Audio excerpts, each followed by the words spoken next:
आप देख रहे हैं केवन न्यूज महाराष्ट्र सहानुभूती नको आम्हाला हक्क श्री गौरी सावंत जिंतूर येथील कार्यक्रमाला प्रेक्षकांची अलोटगर। समाजाने आम्हाला दूर लोटू नये ही आमची अपेक्षा असून आम्ही सुद्धा समाजाचा एक भाग आहोत ही भावना बाळगू। आम्हाला सहानुभूती नको तर आमचा हक्क हवा आहे असे प्रतिपादन तृतीयपंथीयांच्या हक्कासाठी लढणाऱ्या श्री गौरी सावंत यांनी केले। त्या तालुका मराठी पत्रकार संघाच्या वतीने मंगळवार दिनांक 7 जानेवारी रोजी दर्पणकार बाळशास्त्री जाभेकर यांच्या जयंतीनिमित्त आयोजित समाज आणि मातृत्व या कार्यक्रमात बोलत होते। या कार्यक्रमाच्या अध्यक्षस्थानी मुकुंद सावजी कळमकर, प्रमुख पाहुणे म्हणून भावना मुंगसे बोर्डीकर, उपविभागीय पोलीस अधिकारी जीवन बोनीवाल, ब्रिजगोपाल तुष्णीवाल, ॲडव्होकेट मनोज सारडा, प्रताप देशमुख, प्रिया देशमुख, सुरेखा टाले, वैभव वटमुवार, डॉक्टर देवराव कराडे, डॉक्टर रविकिरण चांडके, पत्रकार विजय चोरडिया, रतनदीप कळमकर, किशोर देशपांडे, हरीश मुंदडा, धर्मचंद अच्छा, रमेश दरगड, डॉक्टर विवेक चिटे, ॲडव्होकेट गोपाळ रोकडे, सखाराम चित्रवार, अरुण शहाणे, सुधीर शहाणे, देवेंद्र भुरे, सत्यनारायण शर्मा, जसपाल राऊरी, पवन माहेरिया, गोविंद थेटे, सुनील तोष्णीवाल आदी मान्यवर उपस्थित। पुढे बोलताना श्री गौरी सावंत म्हणाले की तृतीयपंथी नागरिकांच्या पुनर्वसनाबाबत राज्य व केंद्र सरकार काहीच करत नाही। राज्य सरकारने त्यांच्या पाल्यांच्या शिक्षणासाठी ठोस पावले उचलायला पाहिजे। मुलं असतात ती कोणाचीही असो त्यात त्यांचा काय दोष। ज्या महिला एकल पालक आहेत त्यांच्या विकासासाठी राज्य सरकारने पावले उचलणे गरजेचे आहे। या महिलांना बाळंतपणासाठी नवऱ्याचे नाव नसल्याने अनंत अडचणीचा सामना करावा लागतो। माझ्यासारख्याने किती टाळ्या वाजवण्याचा आणि किती यातना करायच्या, पण मी मागे हटणार नाही। घेतलेले वसा मी पूर्ण करणारच। जाता जाता मी काय घेऊन जाणार आहे, आयुष्य ज्याला कळलं आहे तो मदत करतो। मी एकटी या संस्थेची मालक नाही, दुसरी फळी मी तयार करते आहे। मी नसेल तर अनाथ तृतीयपंथी मुलं रस्त्यावर पडता कामा नये।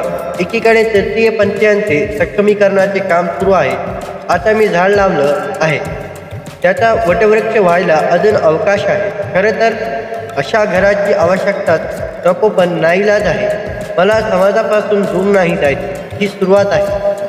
समाजाने सगळ्यांना सामावून घ्यायचं हीच इच्छा आहे। कार्यक्रमाचे सूत्रसंचालन मोया शेख यांनी तर आभार संघाचे अध्यक्ष शेख शकील यांनी मांडले। या कार्यक्रमाला हजारोंच्या संख्येने महिला नागरिक उपस्थित होते। कार्यक्रम यशस्वी करण्यासाठी पत्रकार संघाच्या सर्व पदाधिकारी सदस्यांनी परिश्रम केले। या कार्यक्रमात शहरातील ज्येष्ठ पत्रकार राजाभाऊ नगरकर, निहाल अहमद, M.A. मजीद यांचा विशेष सत्कार करण्यात आला। तर बोरीचे पत्रकार गजानन चौधरी यांची योग संघटनेच्या राज्यस्तरावर निवड झाल्याबद्दल त्यांचा सन्मान करण्यात आला। केवन न्यूज महाराष्ट्र बाबाराज के साथ जिंतूर। सोडण्यामागचं कारण असं होतं की मी ज्या फॅमिलीमध्ये होते, माझे वडील पोलीस खात्यामध्ये मोठ्या पदावरती अधिकारी होते, आई लग्नाच्या आधीची शिक्षिका होती, खूप लहानपणी माझी आई वारली आणि मी अशी असल्यामुळे माझ्या वडिलांनी माझ्याशी बोलणं टाकलं।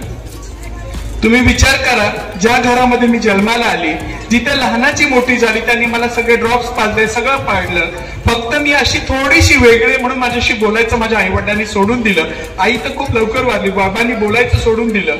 मला घरात सगळं काही होतं तरी मी घर सोडून पळून गेली। आता यात चुकी कोणाची आहे, माझ्या वडिलांची का माझी? कोणाची चुकी असेल सांगा ना।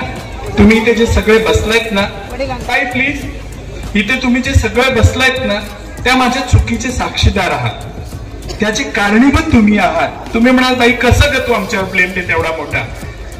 माझे वडील पण शाळेमध्ये शिकले ना, पुल्लिंगी, स्त्रीलिंगी, नपुसकी लिंगी, पण त्याला नपुसकी लिंगी शब्दाचा अर्थच कोणी शिकवला नाही। आणि समाज काय म्हणेल या भीतीमुळे सावंत साहेबांनी कधीच माझ्याशी बोलले नाही। तुम्ही विचार करा, पोलीस ऑफिसरचा मुलगा, सदन घरातला मुलगा टीव्हीवरचे 60 रुपये घेऊन घर सोडून पळून जातो। बापानी पोलीस स्टेशनला फोन केला असता, कुठल्याही नाक्यावर मला पकडलं असतं, कुठे मला पोलिसांचं जर प्रेशर टाकलं असतं तर मला पकडलं असतं, पण त्या साहेबांनी फोन नाही केला. ही त्याची शोकांतिका आहे. विचार करा. पण मी जेव्हा घर सोडून पळून गेले ना, मी सांगू इच्छिते की 3 दिवस माझे वडील दरवाजा उघडा ठेवून माझी वाट बघत होते. विचार करा त्यांच्यातलं दुर्मोह काय असेल. आज जे आम्ही इकडे तुम्हाला रस्त्यावरती दिसतो ना, तुम्ही लोक सगळे म्हणजे अक्का लोक, तुम्ही लोक त्रास देता, तुम्ही दारूच पिता, तुम्ही रस्त्यावरती भांडता, नागडे होता, हे करता. पण आमच्याकडून जेव्हा अपेक्षा करता ना, तेव्हा तुम्ही हाही विचार करा की यांच्या संस्कार आम्ही केलेच नाहीये. मला जर बाळकडू माझ्या घरातल्यांनी दिलं असतं, शाळेतल्यांनी दिलं असतं, समाजाने दिलं असतं, तर मी अशी हट्टी, रागिष्ट, समाजाला त्रास देणारी झाली नसती. आणि अपेक्षांचं ओझं आता वावरताना आम्हाला खूप भीती वाटते दादा. तुम्ही जर इकडे बसलेल्या तृतीयपंथींना जर बघितलं ना, प्रत्येक जण, प्रत्येकाची कहाणी वेगळी आहे. ताई नका, प्रत्येक जण तुम्ही जर बघितलं, प्रत्येक जण आईच्या पोटी जन्माला आलोय. आम्हाला कुठल्या देवळात देवानी जन्माला नाही घातलं, किंवा तो कोळी मिलग्याचा जादू नाही येतो आम्ही की असं झालं आम्ही जन्माला आलो. आम्ही सुद्धा आईच्या पोटी 9 महिनेच राहिलोय. त्या माऊलींवरती काय बितत असेल जेव्हा आपलं एखादं लेकरू रस्त्यावरती भीक मागताना बघत असेल. कधी तुम्ही विचार केलाय का? मग फक्त बोलणं खूप सोपं असतं की हे लोक त्रास देतात, हे लोक त्रास देतात. अरे पण आम्ही एवढे द्वाड का झालोय? समाजाच्या विषयी कधी बोलणार हा सुद्धा प्रश्न आहे. कठीण आहे सगळं. आज इकडे जेव्हा मातृत्व या विषयावर बोलताना माझ्याकडे गर्भाशय आहे का? नाही. मी आई मुलाला जन्म दिलाय का? नाही. तरी तुम्ही मला आई म्हणून स्वीकारलं. त्याची कहाणी मी सांगेलच. पण तत्पूर्वी मला एक सांगायला लागतं की जसं मी मगाशी म्हणाली, मदर वुडीचं बिहेवियर, मातृत्व, इथे सगळे बसलेले त्या छोट्या बाबूपासून सगळे आई आहेत. एखाद्याला जर वाईट लागलं, एखाद्या पोरगं पडलं ना, आपण ते बोलणं सुद्धा मातृत्व. एखाद्याला भूक लागली आणि तुमच्या डब्यात जर तुम्ही डबा पण दुसऱ्याला दिला, ती सुद्धा मातृत्व. म्हणजे आईपणा एवढं सोपं आहे, पण ते पचायला आपल्याकडे जड जातं. मी घर सोडून पळून आली कारण की का माहितीये, मी अशी नव्हती. मी या मुलांसारखी होती. हो, माझं नाव गणेश होतं, गणेश सावंत. मी अशा मुलांसारखी घरात होती. आणि जेव्हा घर सोडून पळून आली, काय वाजलं की मी थांबणार. सोडून का पळून आली माहितीये? मला साडी नेसायची होती, मला आई व्हायचं होतं, बायकांसारखं राहायचं होतं. पण हा पांढरपेशा समाज मला ठेवणार नव्हता, एक्सेप्ट करणार नव्हता. आणि जेव्हा मी घर सोडून तृतीयपंथींमध्ये आली, फक्त 60 रुपये घेऊन दादरच्या एका स्टेशनवरती मी उतरली. सिद्धिविनायकच्या मंदिरात बाहेर मी 4-5 वेळा लाडू खाल्ले, स्टेशनवरती झोपली. तेव्हा मला कळलं ह्या गाण्याचा अर्थ, आकाशी झेप घेरे पाखरा, सोडी सोन्याचा पिंजरा. आई वडिलांच्याकडे मला सगळं मिळत होतं, पण मला माझी एक आयडेंटिटी हवी होती, म्हणून मी घर सोडून पळून आली होती.